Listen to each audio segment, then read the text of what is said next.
အရှုံးမရှိချန်ပီယံ2ဦးနဲ့ Heavyweight ရာဇဝင်သစ် Sport and Entertainment Channel ကနေကြိုဆိုလိုက်ပါတယ်။ Heavyweight လက်ဝှေ့ပွဲတွေမှာချန်ပီယံကပတ်တွေအများကြီးရှိပါတယ်။ဒါပေမဲ့အဓိကအတိမတ်ပြုထားတဲ့ကပတ်ကြီးကတော့၄ခုရှိပြီးအဲ့ဒီကပတ်၄ခုလုံးကိုပိုင်ဆိုင်လိုက်တဲ့သူကမှလက်ဝှေ့လောကရဲ့တဦးတည်းသောအကြီးဆုံးချန်ပီယံ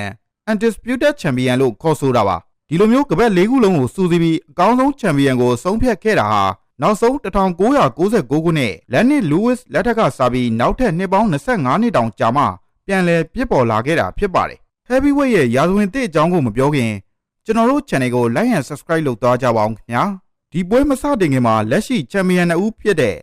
Tyson Fury မှာကပတ်တစ်လုံး WBC ရှိပြီး Alexander Usyk ကတော့ကျန်တဲ့ကပတ်3လုံး WBA, IBF, WBO ကိုပိုင်ဆိုင်ထားပါတယ်။2024ခုနှစ်မေလ18ရက်နေ့မှာကျင်းပခဲ့တဲ့ Tyson Fury နဲ့ Alexander Usyk တို့ရဲ့ပွဲဟာ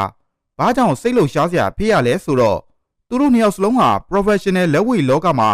တခါမှရှုံးပွဲမရှိသေးတဲ့ချန်ပီယံတွေဖြစ်နေလို့ပါပဲ။ Fury ဟာ34ပွဲနိုင်ပြီးတပွဲတည်ရကြဘူးတဲ့။ Usyk ကတော့22ပွဲလုံးနိုင်ထားပြီးရှုံးပွဲလုံးဝမရှိဘူး။ဒီလိုအောင်မြင်ဆုံး Heavyweight ဝိတ်တန်းမှာထိပ်ဆုံးရောက်နေတဲ့ကစားသမားနှစ်ယောက်လုံးရှုံးပွဲမရှိပဲထိပ်တိုက်တွေးကြတာဟာလက်ဝှေ့သမိုင်းမှာအလွန်ကိုရှားပါးတဲ့အဖြစ်အပျက်တစ်ခုဖြစ်ပါတယ်။ဒီပွဲရဲ့အကြီးမားဆုံးဆွဲဆောင်မှုနဲ့ PR ကတော့သူတို့နှစ်ယောက်ထဲကတယောက်ရဲ့ရှုံးပွဲမရှိတဲ့မှတ်တမ်းဒီ0ဟာဒီပွဲမှာပျက်စီးတော့မှာဖြစ်တဲ့အတွက်ပါပဲ။ဒီလိုရှုံးပွဲမရှိဘူးဆိုတဲ့ဂုဏ်ဘုတ်ဟာချန်ပီယံတယောက်တွေ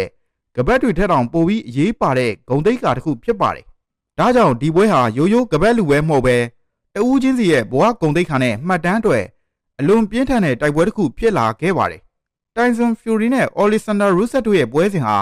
လက်ဝှေ့သမိုင်းမှာထူးခြားရခြင်းရဲ့နောက်ထပ်အကြောင်းရင်းတစ်ခုကတော့သူတို့နှစ်ဦးရဲ့ကစားဟန်နဲ့ခန္ဓာကိုယ်ပုံစံတွေကလုံးဝစမ်းကြင်ဘက်ဖြစ်နေတာပဲဖြစ်ပါတယ်။ Tyson Fury ဟာအရက်6ပေ6လက်မရှိပြီးကိုယ်လေးချိန်အလွန်ကြီးမားပါတယ်။သူ့ရဲ့ကစားဟန်ကကြီးမားတဲ့ခန္ဓာကိုယ်ကိုအသုံးချပြီးခံမှန်းရခက်တဲ့ပုံစံမျိုးပါ။ဒါကို Alexander Usyk ကတော့ရွယ်စားပိုသေးပေမဲ့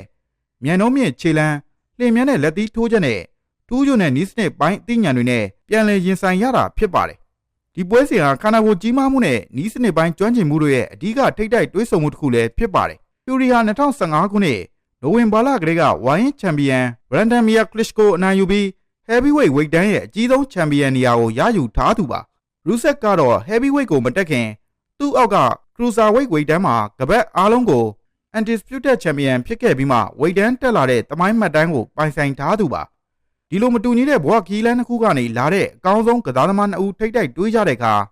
လက်ဝှေ့ပရိသတ်တွေကြားမှာမေးခွန်းတစ်ခုပေါ်လာပါတယ်။အဲ့ဒါကတော့ Heavyweight ရဲ့ဘရင်ဟာမွေးရပါကြီးမားတဲ့ရွယ်စားနဲ့အားကိုပိုင်ဆိုင်တဲ့သူလားဒါမှမဟုတ်ဝိတ်တန်းတစ်ခုလုံးကိုအောင်နိုင်ပြီးတက်လာတဲ့နီးစနစ်ပိုင်းအကောင်းဆုံးသူလားဆိုတဲ့မေးခွန်းပါပဲ။ဒီလိုမျိုးလက်ဝှေ့ရဲ့အခြေခံအတွေးခေါ်ကိုပါစိန်ခေါ်လိုက်တဲ့အတွက်ဒီပွဲဟာသမိုင်းမှာအမှတ်ရစရာကောင်းတဲ့တိုက်ပွဲတစ်ခုဖြစ်လာခဲ့တာပဲဖြစ်ပါတယ်။အဆုံးထိကြည့်ပေးလို့အားလုံးကိုကျေးဇူးတင်ပါတယ်။